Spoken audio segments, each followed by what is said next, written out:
Nation first, తర్వాతే self last అనేటువంటి విధానంతో మనం జీవించగలిగినప్పుడే ఆ దేశం మీద ప్రేమ ఉంటుంది, ఆ దేశం మీద భక్తి ఉంటుంది. మన మాతృభూమిని మనం ప్రేమిద్దాం. మనం ఎక్కడైతే జీవిస్తున్నాం ఆ భూమిని మన పవిత్ర భూమిగా భావిద్దాం. ఆ యొక్క ప్రాంతాన్ని అభివృద్ధి చేసేదానికి మన అందరం కూడా కృషి చేద్దాం. ఒక్కరితో వచ్చేది కాదు స్వాతంత్రం, ఒక్కరితో వచ్చేది కాదు అభివృద్ధి. అందరూ కలిసి కట్టుగా పనిచేస్తేనే అభివృద్ధి జరుగుతుంది. మన ప్రాంత అభివృద్ధి కోసం మన అందరం నడుము బిగిద్దాం. ఎవరో వస్తారు ఏదో చేస్తారనేది కాదు, మన ప్రాంత అభివృద్ధి కోసం ప్రతి ఒక్కరూ ఈ సమాజంలో బతుకుతున్న మనం అందరం కూడా రాజ్యాంగబద్ధంగా నడవటం, ప్రభుత్వం సూచించిన విధంగా నిలబడటం, ప్రభుత్వాల ఆలోచనల ప్రకారం మనం పనిచేయగలిగితే అదే మనం ఈ సమాజానికి ఇచ్చేటువంటి సేవ. ఈరోజు రాజ్యాంగం మనకు కొన్ని క్రమశిక్షణ నేర్పుతుంది, ప్రాథమిక హక్కులు కల్పించింది, మాట్లాడే హక్కు కల్పించింది, సమానత్వంగా జీవించే హక్కు కల్పించింది, ఆస్తులు పొందే హక్కు కల్పించింది.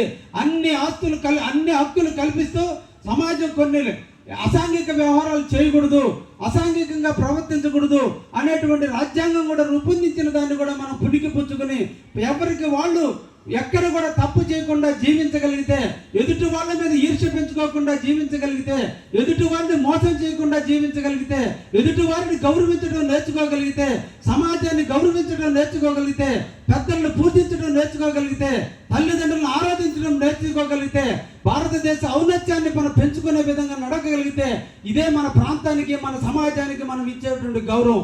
ఆ విధంగా మనం ఎదిగిన నాడు, ఆ విధంగా నడిచిన నాడు ఈ రోజున ఈ సమాజం ఒక ఉన్నతమైన విలువలతో, ఉన్నతమైన ఆశయాలతో ఈ సమాజం ఉంటుందని, దానికి నాంది పలకాల్సినటువంటి అవసరం ఉందని, కుళ్ళు కుతంత్రాలతో జీవించే కంటే ఎన్ని పోట్ల కంటే ఎన్ని సంవత్సరాలు జీవించామనేది కాదు, ఉన్నంతకాలం స్వేచ్ఛగా ప్రజలను గౌరవిస్తూ జీవించామనేదే మనం ఉండగలిగితేనే ఇదే నిదర్శనమైనటువంటిది. ఈ సందర్భంగా మీకు అందరికీ ఒకటి మాట చెబుతున్నా, ఈ దేశంలో లక్షల కోట్ల ఆస్తులు ఉన్నాయి. లక్షల కోట్ల ఆస్తులు ఉన్నటువంటి వ్యక్తులు చనిపోతే చనిపోయిన 10 రోజులకే ఈ సమాజం మర్చిపోతుంది. కానీ ఈ దేశం కోసం పోరాడినటువంటి వ్యక్తులు, ఈ దేశం కోసం నడిచినటువంటి వ్యక్తులు, సమాజ సిద్ధాంతాల కోసం పాటుపడిన వ్యక్తులు, ఈ దేశ స్వతంత్రం కోసం రక్త తర్పణం చేసినటువంటి వ్యక్తులు చనిపోతే ఈ రోజు కూడా చిరంజీవులుగా మిగిలారు. ఈ రోజు కూడా ప్రజలలో మన్నలు పొందుతున్నారు. వాళ్ళ జయంతిని మనం జరుపుకుంటున్నాం.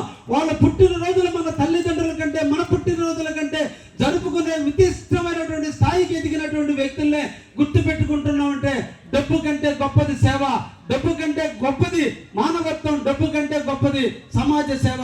అందరం సమాజ సేవ చేస్తే మన శరీరానికి మనం సేవ చేసుకున్నట్టే. అందుకోసమే మన అందరం కూడా ఈ సమాజానికి, ఈ సంఘానికి, రాజ్యాంగానికి బదులై అందరం కూడా ముందుకు నడవగలిగితే అదే నిజమైన స్వతంత్ర దేశానికి మనం ఇచ్చినటువంటి అంకిత భావం అని చెప్పి ఈ సందర్భంగా మీ అందరికి కూడా తెలియజేస్తున్నా.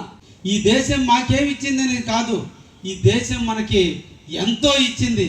ఈ దేశం కోసం మనమేమిచ్చామని మనం బతకాలే తప్ప, ఈ దేశం కోసం మనం ప్రాణాలు అర్పించడానికైనా సిద్ధపడాలే తప్ప ఈ దేశాన్ని ఎప్పుడు కూడా కించపరచకూడదు. పూర్వీకుల యొక్క త్యాగాన్ని ఎప్పుడు కూడా నెమరవేసుకోవాలి. మనం వాళ్ళ వల్లే ఈరోజు మనం స్వేచ్ఛగా జీవిస్తున్నాం. మొట్టమొదటిసారిగా మన నెల్లూరు జిల్లాలో క్యాన్సర్ సంబంధిత సంపూర్ణ వైద్య సేవలు ఇప్పుడు మన మెడికవర్ హాస్పిటల్ నందు అందుబాటులో. అత్యాధునిక సాంకేతిక పద్ధతుల్లో దక్షిణ భారతదేశపు మొదటి హాల్సియన్ రేడియేషన్ మిషన్ తో క్యాన్సర్ కు రేడియేషన్ చికిత్స, నిష్ణాతులైన వైద్య నిపుణులు, మెడికల్ సర్జికల్ రేడియేషన్ ఆంకాలజిస్టులు, న్యూక్లియర్ మెడిసిన్ ఫిజిషియన్ అన్ని వేళలా అందరికీ అందుబాటులో. అన్ని రకాల క్యాన్సర్ చికిత్సలను డాక్టర్ ఎన్టీఆర్ వైద్య సేవ పథకం ద్వారా నిర్వహించుదురు. మరిన్ని వివరాలకు 086135003551 ను సంప్రదించండి. Medicover cancer institute, NH5, Chintareddypalem cross road, Nellore.